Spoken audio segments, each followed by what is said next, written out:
1500 மாசம் சேர்த்தாங்கன்னா 30 வருஷத்துல 1 கோடி ரூபாய் சம்பாதிக்கலாம். 1 கோடி ரூபாய் இன்னைக்கு உள்ளது வந்து 10 வருஷம் கழிச்சு பார்த்தீங்கன்னா at the rate of 7% inflation 1 crore will become 50 lakhs.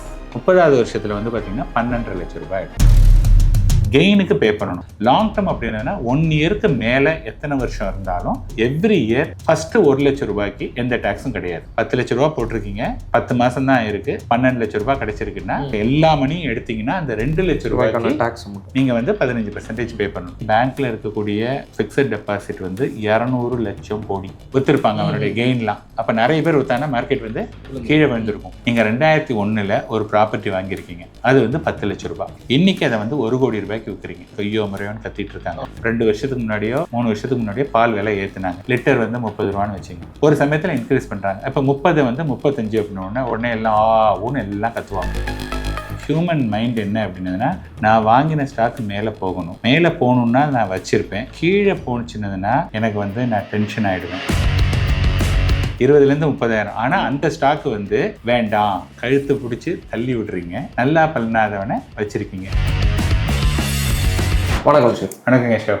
Sir, நம்ம ஏற்கனவே ஒரு வீடியோவில் 10 லட்சம் எப்படி சேர்க்கறது அப்படின்னு சொல்லி பேசிட்டோம். இப்போ வந்து நார்மலாக எல்லாருமே கேட்குற கேள்வி என்னன்னா, 1 கோடி எப்படி சேமிக்கிறது? ஏன்னா நீங்கள் எல்லா இடத்துலையுமே சொல்லியிருக்கீங்க, இன்னும் ஒரு 10 to 15 இயர்ஸ் கழிச்சு பார்த்தீங்கன்னா 1 கோடியோட வேல்யூ 1 கோடியாகவே இருக்காது, கம்மியாக தான் இருக்கும் அப்படின்னா. இப்போ நான் இப்போ வந்து 1 கோடி சேமிக்கணும்னு நினைக்கிறேன்னா அது ஃபியூச்சரில் எப்படியும் ஒரு 15 வருஷம்லாம் ஆக போகுது. அப்படின்றப்போ எத்தனை கோடி சேர்த்தா முதல்ல சார் அந்த 1 கோடி லெவலுக்கு வரும்? இதை ஈஸியாக நம்ம கால்குலேட் பண்ணலாம். இன்றைக்கி வந்து இன்ஃப்ளேஷன் வந்து ஆன் பேப்பரில் என்ன சொல்கிறாங்கன்னா 6 to 7% சொல்கிறாங்க. ஓகேங்களா? இப்போ நம்ம வந்து ரூல் 72 அப்படின்னு ஒரு ஃபினான்ஷியல் இது இருக்குது. அப்படின்னா என்னென்னா, ஒரு மணி வந்து டபுள் ஆகணும் அப்படின்னா 72 டிவைடட் பை எவ்வளவு இன்ட்ரெஸ்ட். ஃபார் எக்ஸாம்பிள் இப்போ நம்ம என்ன சொல்கிறோம், 7% இன்ஃப்ளேஷன் அப்படிங்கிறோம். இப்போ 72 டிவைடட் பை 7 அப்படின்னு பார்த்தீங்கன்னா ரஃப்லி அபவுட் 10 years. கரெக்டாக? ஸோ இப்போ வந்து 1 கோடி ரூபாய் இன்னைக்கு உள்ளது வந்து 10 வருஷம் கழிச்சு பார்த்தீங்கன்னா at the rate of 7% inflation 1 crore will become 50 lakhs. இன்னைக்கு 1 crore இருக்கு இல்லையா? 7% இன்ஃப்ளேஷன் நம்ம எடுத்துக்கிட்டோம் அப்படின்னா இன்றைய 1 கோடிங்கிறது 10 வருஷம் கழிச்சு அது 50 லட்சம். பாதி ஆகிடும். அடுத்த 10 வருஷத்தில் அது 25 லட்சம் ஆகிடும். ஓகேங்களா? ஸோ இப்போ வந்து நம்ம எவ்வளோ ரூபாய், அப்புறம் 30வது வருஷத்தில் வந்து பார்த்திங்கன்னா 12.5 லட்சம் ரூபாய் ஆகிடும். ஒருத்தர் வந்து 1500 மாதம் சேர்த்தாங்கன்னா 30 வருஷத்தில் அவங்க வந்து 1 கோடி ரூபாய் சம்பாதிக்கலாம். அப்படின்னா அவர் வந்து ஆக்சுவலி ஸ்பீக்கிங் 12.5 லட்சம் தான் சேர்க்குறார். அப்போ இன்றைய தேதிக்கு 1 கோடி வேணும், கரெக்டா? அப்படின்னா 12.5 லட்சத்தோட 8 மடங்கு. அப்படின்னா நீங்கள் என்ன பண்ணணும், 1500 × 8, அப்போ 12,000 ரூபாய். 15,000 ரூபாய் 15 வருஷம் 15%னா 1 கோடி ரூபாய். ஓகே, 12,000 நீங்கள் சேர்த்தீங்கன்னா அது வந்து ஒரு 18-20 வருஷத்தில் வந்து உங்களுக்கு வந்து 1 கோடி ரூபாய் வரும். ஸோ இதுதான் சிம்பிளாக நீங்கள் புரிஞ்சுங்க. நம்ம இன்ஃப்ளேஷனை எடுத்துக்கிட்டு என்னைக்கு நம்ம சேர்க்க போகிறோம் அதை கால்குலேட் பண்ணிட்டாலே ஈஸியாக நம்ம அந்த தேதிக்கு அந்த 1 கோடி ரூபா போருமா போராதா அப்படிங்கிறத டிசைட் பண்ணிடலாம். சார், இந்த 1 கோடி சேமிக்கிறவங்களுக்கு வந்து பெஸ்ட் இன்வெஸ்ட்மெண்ட் ஆப்ஷன்ஸ் என்ன சார் இருக்குது? ஏன்னா இப்போ நம்ம மெஜாரிட்டியாக சொல்கிறது மியூச்சுவல் ஃபண்ட்ஸ்னு சொல்லிட்டு நிறைய பேர் என்ன சொல்லுவாங்கன்னா, எடுத்தோடனே ஸ்டாக்கு போங்க, டக்குன்னு நீங்கள் கெயின் பார்க்கலாம் அப்படிலாம் சொல்கிறாங்க.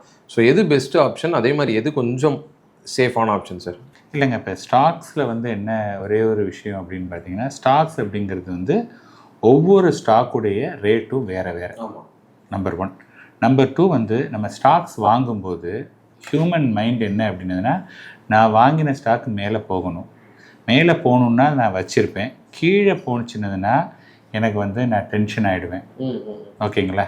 அதோடு இல்லாமல் கீழே போச்சு அப்படின்னதுன்னா அது என்றைக்காவது மேலே வரும்னு சொல்லிட்டு நிறைய சம்திங் ஆல் ஆவரேஜ் பண்ணுறேன்னு சொல்லிட்டு திருப்பி அதாவது ஒரு ஸ்டாக் வந்து ஏற்கனவே பர்ஃபார்ம் பண்ணாத ஸ்டாக் மேலே திருப்பி நான் வந்து வாங்கிட்டு இருக்கேன். ஓகேயா? இது வந்து அடுத்த விஷயம். தேர்டு வந்து என்ன அப்படின்னு பார்த்தீங்கன்னா, இப்போ ஃபார் எக்ஸாம்பிள் நீங்கள் வந்து ஒரு 5 ஸ்டாக் வாங்குறீங்க, ஒவ்வொரு ஸ்டாக்குக்கும் 20,000 ரூபாய் அலோகேட் பண்ணியிருக்கீங்க. அப்படின்னா 1 லட்சம் ரூபாய் உங்களுடைய ஸ்டாக் போர்ட்ஃபோலியோட வேல்யூ.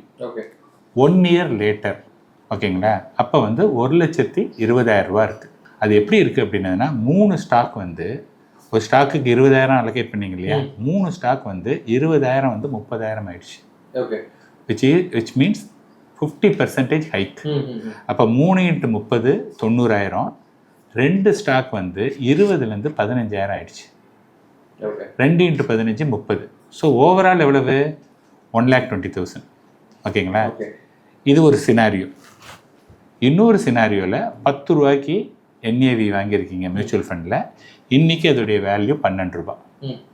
இப்போ வந்து உங்களுக்கு பணம் வேணும் அப்படின்னா மியூச்சுவல் ஃபண்டில் நான் போட்டேன்ப்பா 20% ரிட்டர்ன் 1 இயருக்கு மேலே ஆச்சு, 1,20,000, லாங் டேர்ம் கேபிட்டல் கெயின் வந்து 1.25 lakhs வரையும் ஃப்ரீ அப்படின்னு சொல்லிட்டு அந்த 1,20,000 பேக்கெட் பண்ணிவிட்டு சந்தோஷமாக போயிடுவீங்க. கரெக்டாக?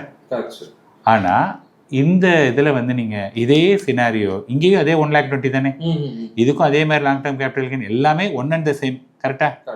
ஆனால் இங்கே நீங்கள் என்ன பார்ப்பீங்கன்னா, சார் இங்கே 3 ஸ்டாக் வந்து ப்ராஃபிட்டில் இருக்குது. அந்த 3 × 30 90 இருக்கு இல்லையா, அதை நான் விற்றுடுறேன். இந்த 2 × 15 30,000 இருக்கு இல்லையா, அது வந்து 20,000 வரணும். ஏன்னா நான் இப்போ விற்றேன்னா அது லாஸ் தானே, அதனால் அது வர வரையும் வெயிட் பண்ணுறேன் இப்படின்னு நினைக்கக்கூடிய ஆள் கொஞ்சமாக அதிகமாக சார் அதிகம். ஏன்னா நான் மெஜாரிட்டியாக எல்லாமே டக்குன்னு யோசிக்கிறது நீங்கள் சொல்கிறது தான். அந்த 3 இது நல்லா தெரியுதுல, நான் வித்துடுறேன், காசை கையில் எடுத்துடுறேன். ஆனால் இதை வந்து நீ பண்ண மாட்டேங்கிறீங்க. ஏன்னா பேசிக்கலி நம்மளுடைய மைண்ட் செட் அல்லது நம்ம வளர்ந்த விதம் வந்து என்னென்னா லாஸ் அவர்ஷன். எதுலேயுமே நம்ம வந்து லாஸ் வந்து எடுத்துக்கக்கூடாது அப்படிங்கிற மைண்ட் செட்டில் தான் நம்ம வந்து ப்ராட் அப் பண்ணியிருக்கோம். இப்போ இதில் இன்னொரு விஷயம் என்ன புரிஞ்சுக்கணுன்னா, இப்போ ஒரு ஸ்டாக் வந்து 20லேருந்து 30 அப்படின்னா நல்லா க்ரோ ஆகிருக்கு.